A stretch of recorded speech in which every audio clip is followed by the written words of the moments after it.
Für die Wissenschaftler ist der neue Rostpilz UG99 eine Herausforderung. Er verändert sich schnell, verbreitet sich rasant und auch mit modernen Spritzmitteln kann man ihm dauerhaft nicht beikommen.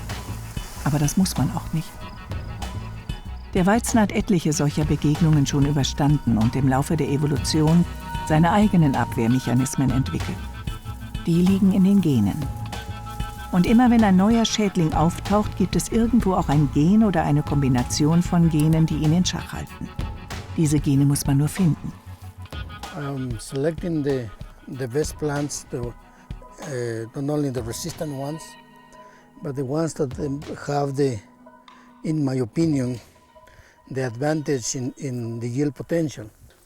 And what I look is first at the heads, and then look at the stems. If the stems are relatively clean, I select that one. You could see the variation in height. This is a bit tall, this is short.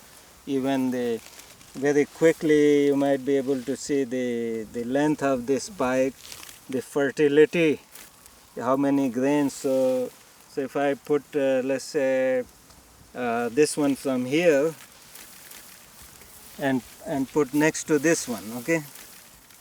Which one will you pick? Here you can find, maybe there are 3 grains in one row.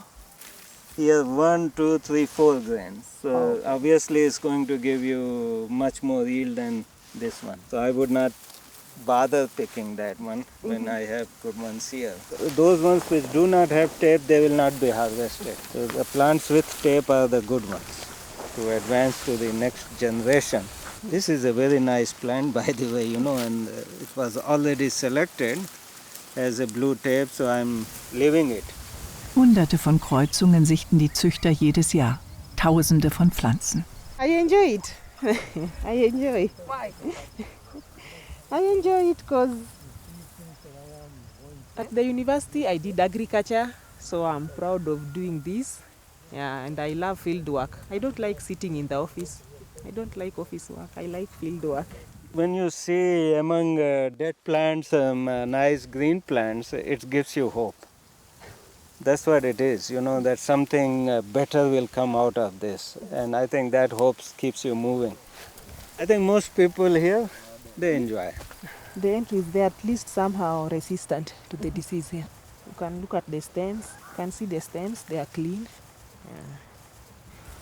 There's less rust infection here. Every row here represents a cross and has a clear objective. We don't make crosses at random. So when I came here, look at it and internally or mentally say, did it made it or not? And if it does, you go in and select the best plants.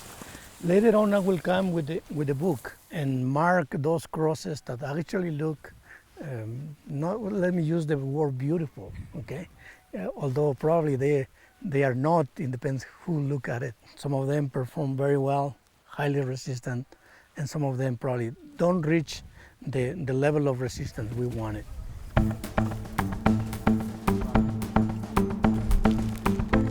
10 bis 15 Jahre dauert es normalerweise von den ersten Kreuzungen bis zur Zulassung einer neuen Weizensorte.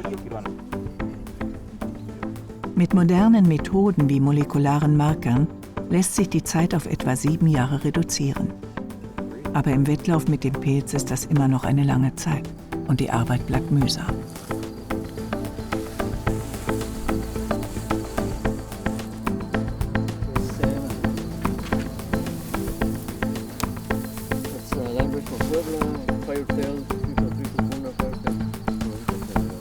It makes it really difficult, not only for the farmer, but also difficult for the breeder, because he has to start all over, concentrate in breed for one particular disease or one particular race in the case of UG99, and then he has to forget the other issues that are important in the breeding scheme.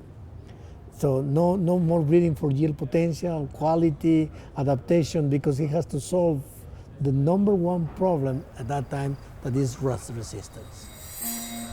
Nicht nur der Weizen, auch die Züchter müssen ihre Strategien immer neu anpassen. The fungus forces us to focus on and breed for resistance, rather to looking to breed to increase the yield potential. Aber wie schafft der Pilz das?